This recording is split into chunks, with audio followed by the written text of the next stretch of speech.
হ্যাঁ স্যার, আপনার পরিচয়টা বলবেন। আমার নাম হিমাংশু সিং মুন্ডা, ভারত মুন্ডা সমাজের অর্গানাইজেশন সেক্রেটারি, পশ্চিমবঙ্গ সরকার।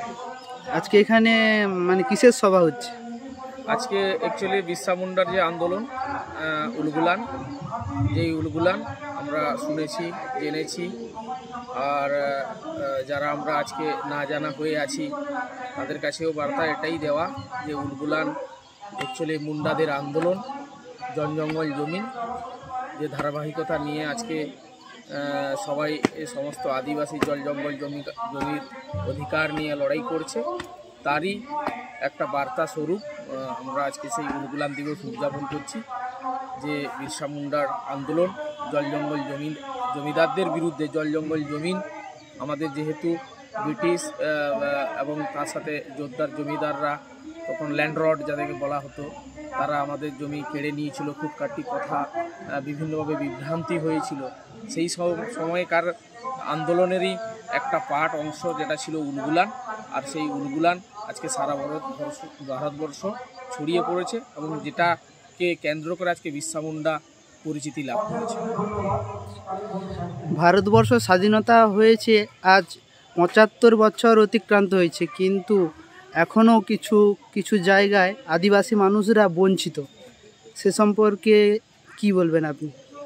দেখুন, আদিবাসী বলতে বিশেষতভাবে আমাদের মুন্ডারা বঞ্চিত আছে এটা বলতে পারি, এবং আমাদের পশ্চিমবাংলায় 40টি আমাদের শিডিউল ট্রাইব মানে আদিবাসী সম্প্রদায় অন্তর্ভুক্ত মানুষজন রয়েছে, এবং তাদের মধ্যে কিছু ভাগ রয়েছে পিপিডিজি বা টিজি, কারণ হচ্ছে প্রিমিটিভ ট্রাইব গ্রুপরা, তারা বেশি সরকারি সুযোগ সুবিধা পেতে থাকে, কিন্তু আমরা বিভিন্নভাবে বঞ্চিত। আমাদের মুন্ডাদের নামকরণ নিয়ে কিছু জায়গায় ফেক সার্টিফিকেট হয়েছে, এবং মুন্ডাদের যে বিরসা মুন্ডার ভাষা আমরা বিভিন্ন সরকারের কাছে দাবি দাওয়া জানিয়েছি। আমাদের এই ভাষা সুপ্রাচীন ভাষা, যে ভাষা থেকে সাঁওতাল, খাড়িয়া, মুন্ডা, ওরাং, ভূমিজ সমস্ত ভাষা এই ভাষা থেকেই উৎপত্তি হয়েছে, এবং এই ভাষার 4টি ভাগ রয়েছে: তামারিয়া, কেরা, নাগরী, হাসাদা।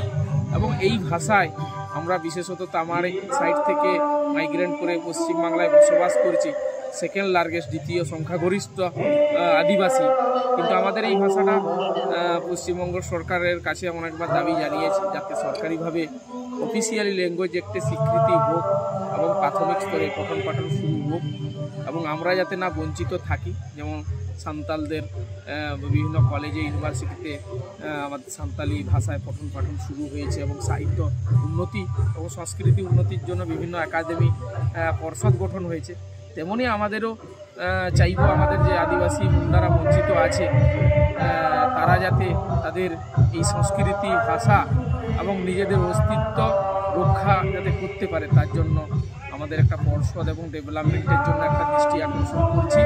তার সাথে সাথে যে সমস্ত মানুষদের আমাদের জমিগুলো বিভিন্ন জায়গায় শহর কেন্দ্রিক বেশি করে লক্ষ্য করা গেছে, বিভিন্ন ক্ষেত্রে জমিগুলো কি বলবো ডুপ্লিকেটভাবে সেটা হস্তান্তর হয়ে যাচ্ছে, এটা আমরা বুঝতে পারছি। বর্তমান সময়ে এই উলগুলানের তাৎপর্য সম্পর্কে আদিবাসী মানুষজনদের কি বলবেন, কিংবা বর্তমান সময়কালে উলগুলানের প্রয়োজনীয়তা কি?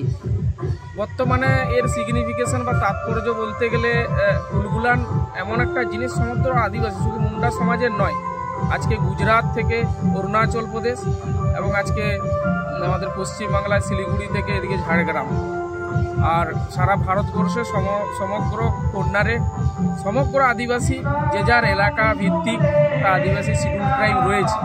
আজকে ন্যাশনাল আইডিওলজি বিরসা মুন্ডার আন্দোলন, যে উলগুলানকে কেন্দ্র করে জঙ্গল জমিনের আমরা আজকে নারা লাগাচ্ছি, তার কারণ হচ্ছে তাৎপর্যপূর্ণ এটাই সবথেকে বড় কথা, যেটা আমাদের খুবই গুরুত্বপূর্ণ সমাজের ক্ষেত্রে, বা আদিবাসী সমাজকে বাঁচিয়ে রাখতে হলে, আদিবাসী সংস্কৃতিকে তুলে রাখতে হলে, আদিবাসী সংস্কৃতির একটা ভাবধারা।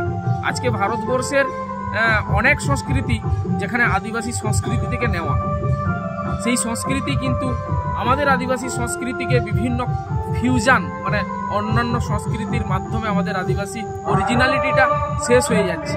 তাই আদিবাসী সংস্কৃতি বেঁচে থাকলে আজকে ভারতবর্ষের ঐতিহ্য ইউনাইটেড নেশন জাতিসংঘের কাছেও আমাদের ঐতিহ্য সারা ভারতবর্ষের ঐতিহ্য বজায় থাকবে। আমি